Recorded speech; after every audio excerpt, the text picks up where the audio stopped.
ভাই রকিবুল ইসলাম প্রশ্ন করেছেন, আহলাদিসদের প্রচলিত গণতান্ত্রিক দলকে সমর্থন করা কি জায়েজ? বর্তমানে অনেক আহলাদিস দাবিদার গণতান্ত্রিক দলকে সমর্থন করছে, তাদের উদ্দেশ্যে কিছু নসিহত করুন। দেখুন, প্রচলিত গণতান্ত্রিক দলকে আহলাদিস, হানাফি, মালিকি, শাফি, হাম্বলি বলে কোনো কথা নয়।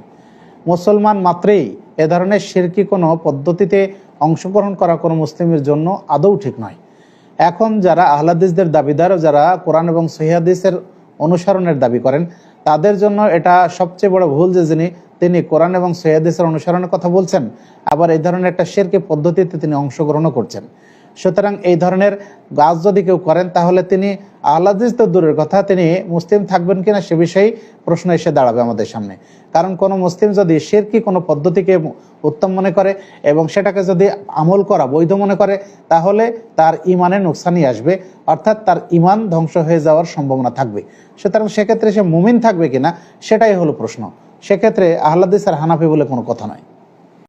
ভিডিওতে উল্লেখিত বক্তা প্রচলিত গণতান্ত্রিক ব্যবস্থায় অংশগ্রহণকে শিরকি পদ্ধতি হিসেবে আখ্যায়িত করেছেন এবং দাবি করেছেন যে এতে অংশগ্রহণ করলে ঈমান নষ্ট হয়ে যাওয়ার সম্ভাবনা থাকে।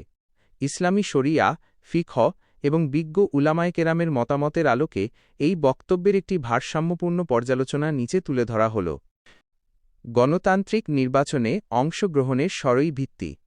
ইসলামী ফিকহ শাস্ত্রের একটি অন্যতম মূলনীতি হল আদ দারুরাতু তুবিহুল মাহজুরাত, জরুরি অবস্থা নিষিদ্ধ বিষয়কে বৈধ করে, এবং ইরত কাবু আখাফিজ জাররাইন, দুটি মন্দের মধ্যে অপেক্ষাকৃত ছোট মন্দটিকে গ্রহণ করা।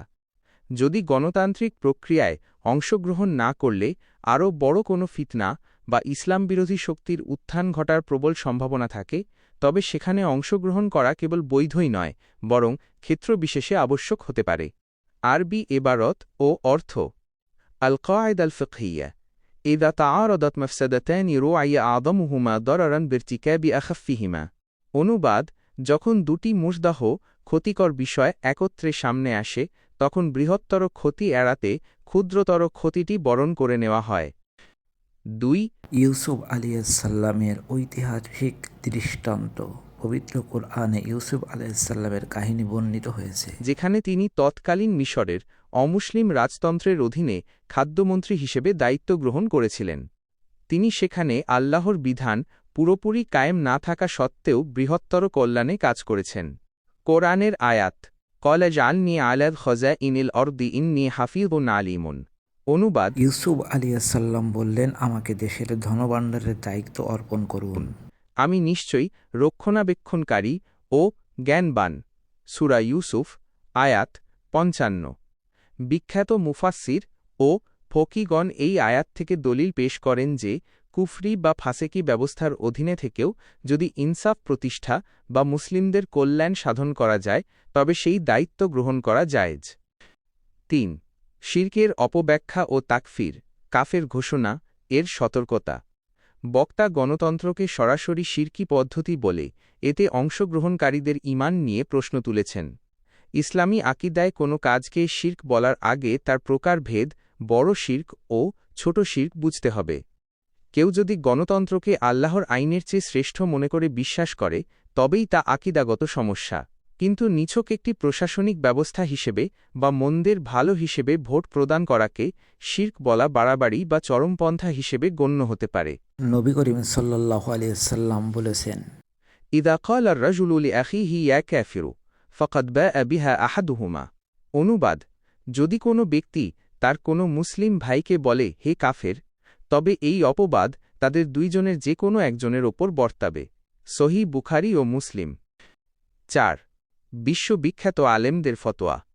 সৌদি আরবের সাবেক প্রধান মুফতি শায়খ বিন বাজ রহ, শায়খ উসাইমিন রহ এবং মিশরের শায়খ ইউসুফ আল কারজাভি সহ বিশ্বের বড় বড় ফকিহগণ গণতান্ত্রিক নির্বাচনে অংশগ্রহণ করাকে বৈধ বলেছেন। তাদের মতে: 1. যোগ্য ও দিনদার প্রার্থীকে ভোট দিয়ে বিজয়ী করলে সমাজে মন্দের প্রকোপ কমবে। 2. ভোট না দিলে ইসলাম বিদ্বেষী শক্তি সহজে বিজয়ী হয়ে দিনের ক্ষতি করতে পারে। 3.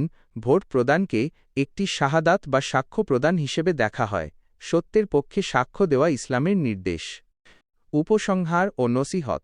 বক্তা যে বক্তব্য দিয়েছেন তা মূলত একটি আবেগ নির্ভর এবং আংশিক দৃষ্টিভঙ্গি। দিন প্রতিষ্ঠার ক্ষেত্রে সবটুকু না পেলে সবটুকু ছেড়ে দেওয়া বুদ্ধিমানের কাজ নয়।